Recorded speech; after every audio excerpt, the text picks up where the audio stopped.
Historical and biblical evidence undeniably shows that African Americans are in fact the biological descendants of biblical Israelites stated in the Bible. There is true Hebrews. There is a true people of the Most High that is scattered throughout the nations of the earth this day. It is not whom that many people believe they are, such as the so-called Jews in the nation-state of Israel that we so see before us right now. I would interject that the true biblical Hebrews are the so-called African American people that are scattered abroad throughout the world. It is very important that you understand who the true Hebrews are, because that end-time prophecy, lots of it, surround these individuals. I am a Gentile. I know exactly who I am, but it seems to be the one group of people in the world that have been, by the rest of the world, tried to be dumbed down to the fact or completely erase their history from history, is the African American people, so-called, that are scattered throughout the nations. Now, please understand that not every single black person is a true Hebrew, but it is those that are under the curse of Deuteronomy 28, and you may be one of them. And it shall come to pass that as the Lord rejoiced over you to do you good and to multiply you, so the Lord will rejoice over you to destroy you and to bring you to naught, and ye shall be plucked from off the land whither thou goest to possess it. And the Lord shall scatter thee among all people, from the one end of the earth even unto the other, and there thou shalt serve other gods, which neither thou nor thy fathers have known, even wood and stone. And among these nations shalt thou find no ease, neither shall the sole of thy foot have rest. But the Lord shall give thee there a trembling heart, and failing of eyes, and sorrow of mind. And thy life shall hang in doubt before thee, and thou shalt fear day and night, and shalt have none assurance of thy life. In the morning thou shalt say, Would God it were even, and at even thou shalt say, Would God it were morning, for the fear of thine heart wherewith thou shalt fear, and for the sight of thine eyes which thou shalt see. And the Lord shall bring thee into Egypt again with ships, by the way whereof I spake unto thee. Thou shalt see it no more again, and there ye shall be sold unto your enemies for bondmen and bondwomen, and no man shall buy you. There is no type of comparative slavery coming out of Africa. African people never had a slave-based economy. African people in Africa never had a shipbuilding economy based on slavery. They never had an insurance economy based on slavery. Slavery had a different cut to it in Africa. European slavery is the slavery that is the unforgivable slavery. It's the most vicious. When blacks sold other blacks into slavery, they thought it was the kind of slavery that they had, where you had to maybe work in the field, your family had to live over here on the side, you couldn't live here, your children had to go to school after my children. It was things like that. They had no idea it would be the kind of terror that was put upon us here in America, and they didn't come over here and go back and tell, and so they just were able to just keep shipping people through that system. During the European slave trade in Africa, there were some Africans who complied with the Europeans, because basically when the Europeans went into Africa, they gave them an ultimatum. Look, we have these advanced weapons. Either you're going to be our slaves or you're going to help us make them our slaves. So you make a choice. So a lot of people were forced to comply with the Europeans. Three things make American slavery different and black oppression different from everybody else's. Number one, it was a process of dehumanization. No other slave in world history was dehumanized, prevented from identifying as a human being. Nobody else. We are the only people in world history who have ever been dehumanized. Number two, your inability to learn was codified as a federal crime. Nowhere in history were slaves not allowed to learn, ever. You could be killed reading a book. You have never seen that in world history. And number three, it's the only oppression where the whole world benefited. Everybody benefited from the enslavement of African people, and nobody did nothing about it. That makes your predicament different. So no matter how much we want to join ranks with the Latinos and the Asians and the Arabs, you have nothing in common with them. In fact, you need to be careful, because just like with the civil rights movement, they will use you again for your numerical strength and then abandon you at your time of need. They're always trying to find a comparative form of slavery coming out of Africa, and the slavery there, the servitude there, was much different than European servitude. There's a book by an African gentleman. This was the first time an African who was captured in Africa and brought over to the New World, this was the first time he got to tell his story from his own perspective. A guy named Oludai Equiano had a book that was a bestseller in the 1700s, and he talked about the difference of being enslaved in Africa and being in servitude in Africa and Europe. He talked about when he was in servitude in Africa, the people, the Africans who had him in servitude, they treated him like an extended family member. They treated him with a certain level of humanity and dignity. And he said once he got to the European slave ships, their slavery was something totally different. He'd never been beaten before. They were beating him. People were getting raped on the ship. So he specifically stated how barbaric the European slavery was as compared to the African servitude. We have people today who deny that the history itself is even relevant to who we are as a nation of people and to what America represents in the world. There's no America without slavery. There's no economic dominance. There is no greatest American century without the capital produced by the work of black people in this nation. Point of fact. A lot of historians now will try to make it seem like slavery was just this stain on the fabric of America. But in reality, slavery was the fabric of America. Cotton was king. Slavery was the #1 game in town. Let's not get it twisted. Slavery is nothing new to the African American people. You will find that if you're an African American, many of your ancestors were exactly that, slaves. It says in the scripture that there would be a yoke of iron put about your neck and that you would be turned into a slave. Well, that happened in bondage in the land of Egypt. And not only that, but here we'll find shortly thereafter that the scripture says that you're going to be taken from Egypt in slave ships, and that's exactly what happened, and scattered all amongst the world. But we'll get to that in just a moment. The scripture says that you would take a wife and another would lie with it. How many women were raped during slavery and taken from their husbands and sold to someone else as a master and taken abroad? Alright? Thou shalt build a house, but you won't dwell in it. How many built the nation of the United States of America today, but you have no part with it, you know? You would plant vineyards, but you wouldn't eat the fruit thereof, harvest it. There you go, you know, you worked and toiled in the fields, your ancestors worked and toiled in the fields, but you had no part of it. The sons and daughters taken away, you know, you'd long for them all the day long, your eyes would fail for longing after them, and they're not to return. The slavery, the children would be born, they'd be to a certain age, and they'd be sold, okay? You would be oppressed and crushed, a nation of people that's oppressed and crushed. Not only that, but it's just madness and blindness. You know, I mean not to be racist when I say this, but I found some of the craziest stuff you find in the African American population. Just pull up your pants, quit looking ridiculous. There's so many things that is just that it's because of the sin of your ancestors that you do these things and what you do now. And I mean not to be racist, it's just the truth. Your carcass would be for the beasts of the field. You know, so many people that was slaves just murdered and cast out, and the animals, the beasts of the field, and fowls of the air ate your flesh.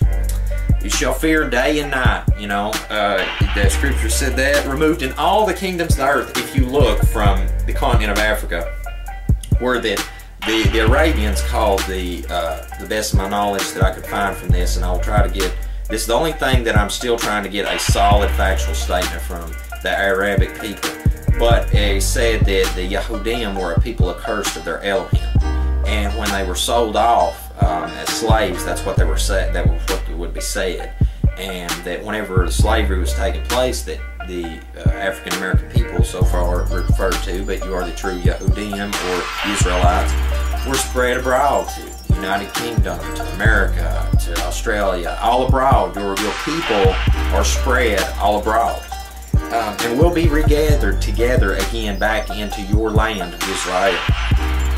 You're spoiled and no man saves you. You know, I find out of all the peoples that are oppressed, especially in America, I find this interesting.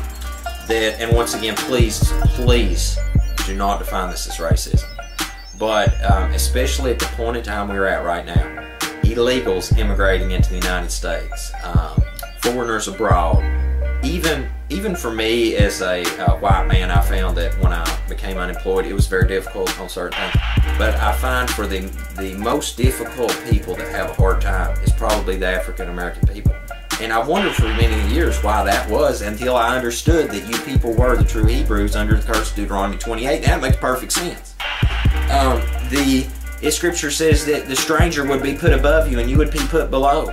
You know, I can't tell you how many times I've went into a McDonald's and other places abroad that it's the lowest of low jobs, and that's where you find many of the true Hebrews. And once again, I mean not to be racist. This is why you're under this ban, is because of Deuteronomy, the curse of Deuteronomy 28. And, you know, Deuteronomy 30, if you read that chapter, it's a call for return. And I encourage you to begin the restoration of the Creator's appointed times. Right there's a link to it. Keep His commandments. Believe on the Most High and accept His Son, because if you do so, one day you will have back what your ancestors lost. One day you'll have all these things restored unto you again. And, you know, it's just like Isaiah 56 and Isaiah chapter 58. I hold so tightly to those chapters myself in the Scripture because I'm a Gentile. I long for the new kingdom. I want to be gathered to be a part of it. But you are a very specific people. And for those of you who are listening, such as myself, like myself, that are Gentiles, it's very important that we understand who the true Hebrews are. Because those that are posers in the land of Israel right now, until the times of the Gentile be fulfilled, these people will not inherit the land of Israel. They're only here for a time being, for a short space. These people that are posers in the land will hold the land of Israel. They are not the true Hebrew. And they never will be. The life is in the blood. And the Lord shall scatter thee among all people, from the one end of the earth even unto the other, and there thou shalt serve other gods, which neither thou nor thy fathers have known, even wood and stone. And among these nations shalt thou find no ease, neither shall the sole of thy foot have rest. But the Lord shall give thee there a trembling heart, and failing of eyes, and sorrow of mind. And thy life shall hang in doubt before thee, and thou shalt fear day and night, and shalt have none assurance of thy life. There are no living Tasmanians in existence right now. You can't find a Tasmanian man, woman, or child because the British systematically exterminated the entire population. And the Lord shall scatter thee among all people, from the one end of the earth even unto the other, and there thou shalt serve other gods, which neither thou nor thy fathers have known, even wood and stone. So in Asia today you have pockets of black people. You have the Mani. You have in southern Thailand. You have a related group in northern Malaysia, sometimes called Sakai, S-E-K-A-I. You have the Andaman Islanders, and there are at least two groups. One group is called the Onge, O-N-G-E, or O-N-J-E, I think it's O-N-G-E, and another is called the Jawara, J-A-R-A-W-A. And then you have black populations in the Philippines, sometimes called Negritos, or Eta, or I think we should call them Acta, which just means the people. You have a tradition of a similar group in Taiwan. These are the diminutive Africoids. These are the small blacks, similar in many ways to the Twa, or so-called Pygmies in Central Africa. These are very, very ancient people who left Africa perhaps 60, 70, maybe 100,000 years ago and became isolated. And they were all filled with the Holy Ghost and began to speak with other tongues as the Spirit gave them utterance. And there were dwelling at Jerusalem Jews, devout men, out of every nation under heaven. Now when this was noised abroad, the multitude came together and were confounded, because that every man heard them speak in his own language. And they were all amazed and marveled, saying one to another, Behold, are not all these which speak Galileans? And how hear we every man in our own tongue wherein we were born? Parthians and Medes and Elamites, and the dwellers in Mesopotamia, and in Judea and Cappadocia, in Pontus and Asia, Phrygia and Pamphylia in Egypt, and in the parts of Libya about Cyrene, and strangers of Rome, Jews and proselytes, Cretes and Arabians, we do hear them speak in our tongues the wonderful works of God. And they were all amazed and were in doubt, saying one to another, What meaneth this? The Padang people, that's a group of people in Asia, and the women have these rings that they wear on their necks. that's identical to an African tribe of women in East Africa who wear the same type of rings on their necks. So this just shows that the African-Asian connection is still there. They still carry on some of the African cultures and traditions in certain parts of Asia. I once had a professor of mine working on my doctorate tell me that she went to Japan and they went into the mountains of Japan. Now, this isn't a conscious woman by most definitions, but she couldn't wait to come back and tell me this. She said, Umar, I was in Japan. We went up into the spiritual temples of Japan, and we sat down in one of the temples waiting for the priest to come out and teach us a little bit about what they believe and what they stand for. She said, Umar, they walked out of the temples and their skin was just as black as ours. They had gray afros because they were elders. Now, she said the phenotype looked like the modern Asian, but she said the skin was black and they had gray afros, hair standing up on top like Don King. And she said it totally overcame me. They sat down and they began to talk, and she said I couldn't believe these were black men. They were Japanese, but they were black men. When I went over to Indonesia, I went there at night and I would see billboards of very light-skinned Asian Indonesian people. And then when I went to my hotel, I would go and watch these movies and I would see these very, again, light-skinned, pale-skinned Indonesian Asian people. But the next day when I went out into the streets of Indonesia, everybody was either my color or darker. I didn't see one person who looked like these people that were on the billboards and on television. So they would pick and choose and get the whitest looking Asian people to promote in the media over there. And when I walked around Indonesia, I saw people like jet black, dark. I ran into a couple of people with afros. I saw one Asian brother, full-blooded Asian guy with an afro, and I had to stop him. I said, brother, where are you from? And the brother was like, I'm from here, right here in Indonesia. So that African presence, that African phenotype is still throughout Asia to this day. Look at the Buddha's hair. No Chinese person's hair looked like that. The Buddha has knotty hair. Every time you see the Buddha, his hair is knotted. Just a thought. There's a painting called the Nambam painting of the Portuguese when they first go over to Japan. And when you look at this painting, the painting was made in around sometime in the 1500s, and it was the first eyewitness account of what they saw. Many of the Asian people there were dark-skinned, and half the people who were supposed to be Portuguese were dark-skinned. There's a tradition begun by a man named Alexander Francis Chamberlain, at least in April 1914, in a publication called the Journal of Race Development. And I can quote him almost exactly. And he says, and even in far-off Japan, we can find traces of the ancient Negro. But when the Japanese armies in the 8th century, now here I'm paraphrasing, when the Japanese armies in the 8th century were fighting their traditional enemy, the Ainu, they were led by a famous Negro general named Sakanoye Tomomiraro. And this man became the first shogun in Japanese history.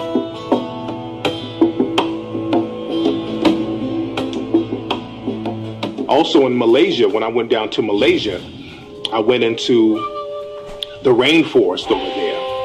And it's very difficult to get over to some of these spots. Some of these people there are very secluded. And because they're secluded, they were able to avoid many natural disasters, and they were also able to avoid invasions. So they didn't mix in with some of the invading forces. So they kept their same African phenotype. And if you go to Malaysia, there's a tribe called the Batek tribe. And they look like an African tribe. If you go there, they have woolly hair, African nose, lips, everything about these people looks like an African tribe.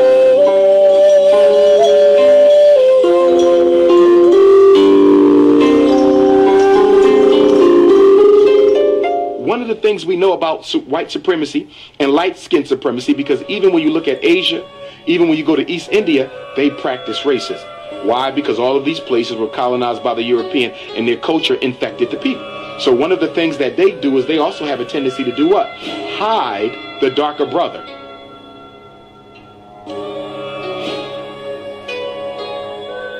As a matter of fact, there was an incident that happened with Miss Fiji. They had the Miss World competition, and they chose this woman to be Miss Fiji. And Miss Fiji has more Europeanized features. And the people of Fiji spoke out against her.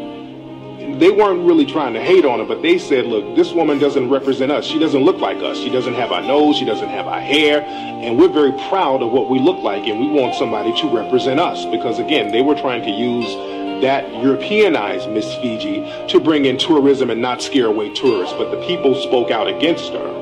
And this just shows that many people around the world, they're proud of their Africoid features.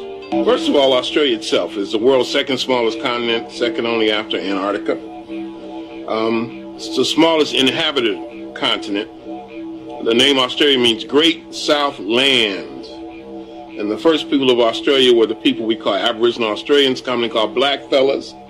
And of course you have different names, the Koori, the Guri, the Noongar, and various names. The people of Australia, originally Australia was an African land. In fact, in European documentation, they considered it an African satellite. When the British came into Australia and began the mass extermination of African people, they were crystal clear who they were exterminating because they said it. And also we know that right off the coast of Australia was an island called Tasmania, a little island off the coast of Tasmania. There are no living Tasmanians in existence right now. You can't find a Tasmanian man, woman, or child because the British systematically exterminated the entire population. Melanesia, Polynesia, Micronesia. Melanesia is the South Pacific. That means the Black Islands. And the biggest island is New Guinea. Others include New Caledonia, New Ireland, New Britain, Fiji, the Solomon Islands, Vanuatu, which used to be known as New Hebrides. These are the Black Islands. And the people that I've encountered in this part of the world tend to say they come from Africa.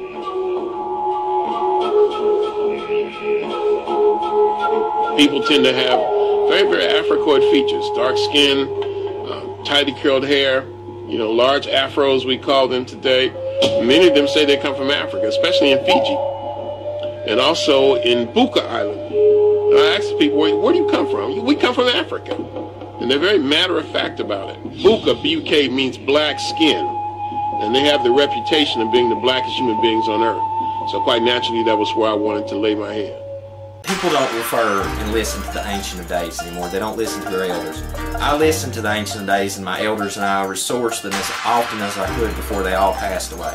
And they told me who my people were, where my blood come from. And when I done that DNA check and they tested it, it traced it just down the line, right down the line to my people, my ancestors, and those that were Ancient of Days that were still alive with me told me exactly who they'd be. It went right line up on line.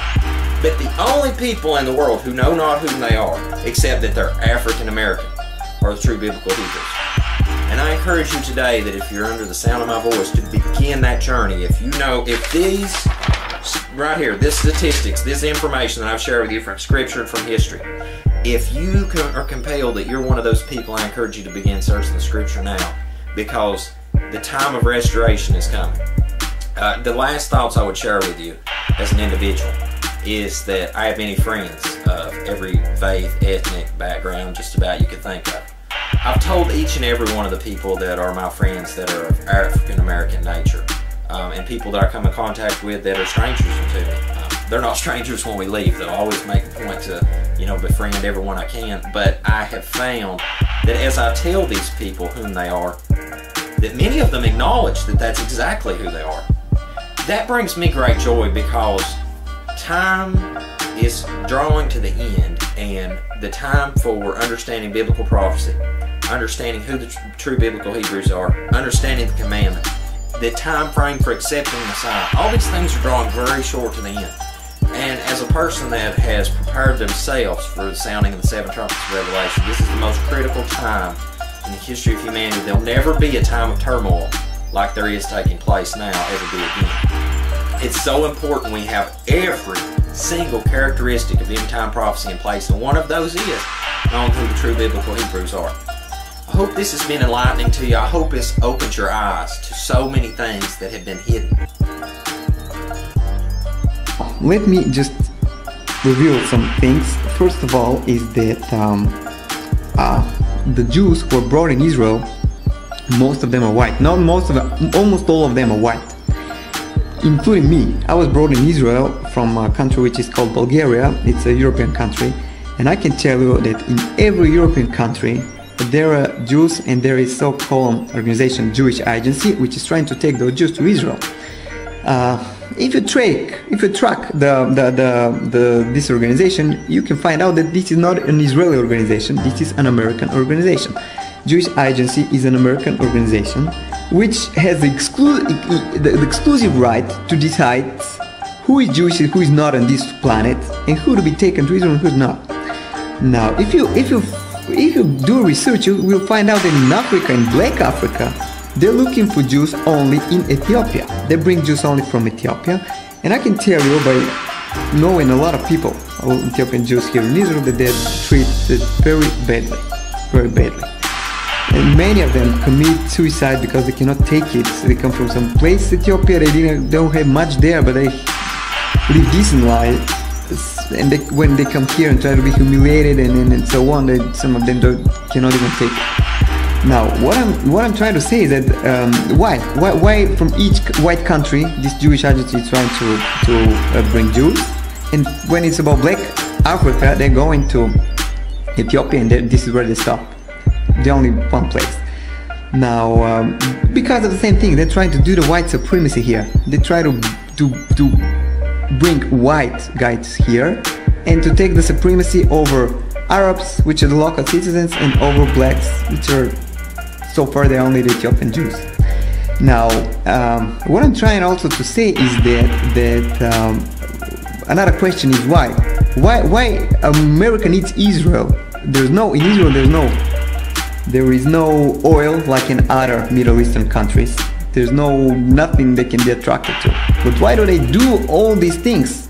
Why do they invest money, bring white people and so on, when they build their system of white supremacy, just like in America they build in Israel? Why? And I can tell you why. Because the true Jews, according to the Bible, you can check it in the Bible, you can read Job 30 and some other places, they have never been white. They have been people of color, and they have not stopped in Ethiopia. They were in Ethiopia, Sudan, and they have settled in West Africa. From West Africa, they have been taken as slaves to America. Brothers and sisters, blacks of America, it's you. You are the true Hebrews. You are the true Hebrews from the Bible. America gonna do everything, gonna invest as much money as it has, gonna fight as much wars as they can, gonna invite as much weapons as they can just to hide this away from you. Gonna take Israel, gonna bring white people here and to tell you these are the Jews, gonna kill you, gonna kill Arabs, gonna mistreat white people like this guy, just to tell you this lie that you are nobody and we are the Jews with all the history and so on. It has been deleted, your history. You don't know who you are. Don't forget about it. This is why America has been taking your history away, never to find out that it's all about you. I'm telling you this, please. I don't ask you to come to Israel and to start a revolution. I'm just asking you to start thinking this way, to believe me a little bit, because I'm living in Israel and I'm part of this injustice. I really believe that people like me and you, we can bring the justice back. Thank you. And the Lord shall scatter thee among all people, from the one end of the earth even unto the other, and there thou shalt serve other gods, which neither thou nor thy fathers have known, even wood and stone. And among these nations shalt thou find no ease, neither shall the sole of thy foot have rest. But the Lord shall give thee there a trembling heart, and failing of eyes, and sorrow of mind. And thy life shall hang in doubt before thee, and thou shalt fear day and night, and shalt have none assurance of thy life. In the morning thou shalt say, Would God it were even, and at even thou shalt say, Would God it were morning, for the fear of thine heart wherewith thou shalt fear, and for the sight of thine eyes which thou shalt see. And the Lord shall bring thee into Egypt again with ships, by the way whereof I spake unto thee. Thou shalt see it no more again, and there ye shall be sold unto your enemies, for bondmen and bondwomen, and no man shall buy you.